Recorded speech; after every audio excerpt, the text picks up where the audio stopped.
E aí, galera, tô aqui com o grande cineasta Joel Pizzini, que estava aqui como um jurado e também homenageado do primeiro Festival de Audiovisual das Escolas Públicas Estaduais do Mato Grosso do Sul. Joel, para nós, como essa introdução, trazendo o senhor como homenageado da noite, trouxe essa questão de falar da importância da valorização regional do estado do Mato Grosso do Sul, dessa crise de identidade. Eu queria que o senhor falasse, como o senhor falou também, sobre como trazer isso para a escola, repensar isso através da plataforma do audiovisual, de forma que na escola é o nosso primeiro contato. Socialização, aprender, expansão de mundo. Como que o senhor vê que o audiovisual pode ser essa plataforma de explorar esses novos horizontes, conservando o que a gente tem mais de importante, que é a cultura sul-mato-grossense? O cinema é um instrumento muito poderoso, né? Ele é capaz de perceber coisas aparentemente não visíveis, né?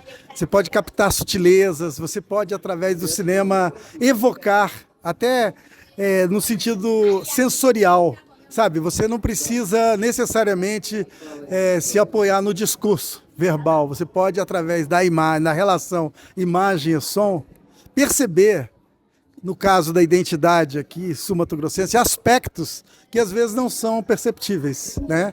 Numa primeira mirada. Então, eu acredito muito no poder. Quando eu fiz o 500 Almas, por exemplo, o filme que eu fiz com os Guató, lá no Pantanal, seria muito fácil fazer um discurso, chegar lá e fazer uma denúncia, mas na medida que você pega a câmera e começa a filmar o jeito que o indígena rema, o olhar, sabe, as pequenas coisas, você vai encontrando um mundo poderoso que tem ali, tão potente que o cinema tem essa força, entendeu? De adormecer essas potências, sabe? Aliás, revelar essas potências que estão adormecidas.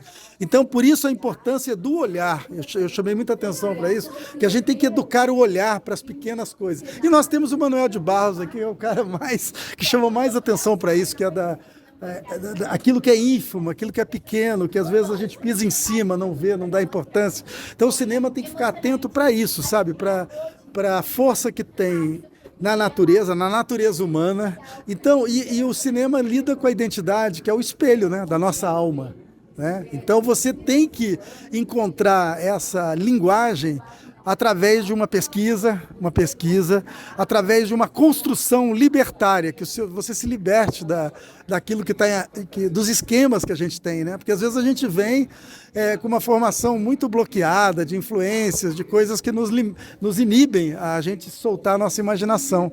Então a gente tem que se libertar disso através do cinema e conseguir traduzir as inquietações, essas emanações, essas experiências que estão na vida e que às vezes não, né, o cinema revela mais do que explica, entendeu? Então eu acredito muito que o cinema possa identificar a nossa diferença, entendeu? Porque aqui no estado nós temos uma diferença de dicção, de sotaque, e que é uma diferença também múltipla. Né? A gente está vendo aqui o Rodolfo, por exemplo, que é um cineasta nipo-brasileiro, que tem uma história, está, aliás, trabalhando isso no filme dele, e isso é parte da nossa identidade. Não é uma identidade pronta, acabada, entendeu? Ela está em construção, está em movimento permanente.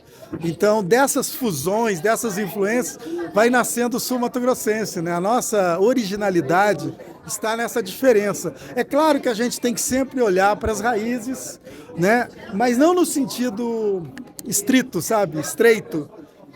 Eu sempre penso no camalote, que é uma raiz flutuante. As nossas raízes elas têm que ser flutuantes, senão a gente fica fincado e não sai do lugar. Se a gente criar um discurso muito conservador, a gente acaba indo num lugar muito perigoso, sabe? Eu acho que a gente tem que buscar inovação e esse equilíbrio entre a tradição, a ancestralidade e as possibilidades tecnológicas que vão fazer, inclusive, você a mergulhar mais na ancestralidade. Eu lembro muito de um pensador que falava assim, Aloysio Magalhães, ele falava assim, ele usava a metáfora do estilingue, que ele falava, quando você pega um estilingue, você vai jogar uma pedra, quanto mais você puxa para trás, mais ele é projetado para frente. Então a cultura tem esse sentido, você precisa recuar no tempo, né? Mergulhar nas tradições, mas para se lançar para o futuro e não ficar preso ao presente, né? Exato. Então é conseguir esse equilíbrio, entendeu? De sempre olhar para os traços regionais, para o que veio antes da gente, né? Essa memória, essa tradição. Eu sempre valorizo isso. E ao mesmo tempo criar um laboratório para inovar, experimentar, e que eu senti aqui desse festival, né? Os filmes se soltando, errando, às vezes não dá certo, mas é a experiência, né? De você se atirar no desconhecido e não ter medo de errar, né? Porque senão você fica só reproduzindo clichês e aí não acrescenta nada, né? Você sempre vai ficar se repetindo eternamente. Exato. Nossa, perfeito. Adorei essa colocação, essa analogia com os camalotes. Porque mesmo que eles sejam flutuantes, eles não deixam de ser camalote. Eles não deixam de fazer parte do Pantanal. Adorei. Magnífico. Exatamente, Muito obrigado. E tem que ter esse equilíbrio da raiz e da antena. A gente tem que ser raiz e antena ao mesmo tempo. Exato. Né?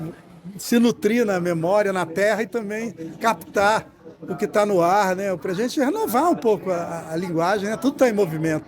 Exato, Senão a tudo gente. tá em movimento. E a gente precisa entrar nesse circuito. O Mato Grosso do Sul está voltando a esse circuito porque ele ficou muito tempo ausente, né? E nós temos uma riqueza cultural absurda que a gente não está percebendo, ou não está considerando. Tem esse deslumbramento de olhar para fora, né? De tentar achar que o Nelson Rodrigues falava com o complexo de vira-latas, que a gente tem muito isso, né? De achar que, né, sentir nesse complexo de inferioridade. Não, nós temos muito para mostrar, para oferecer, né, para o mundo.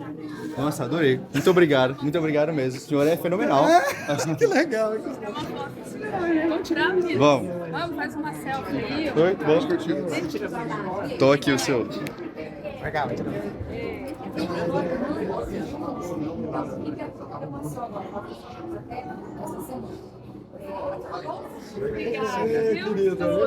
Obrigado. Bom trabalho. Você também está trabalhando com audiovisual?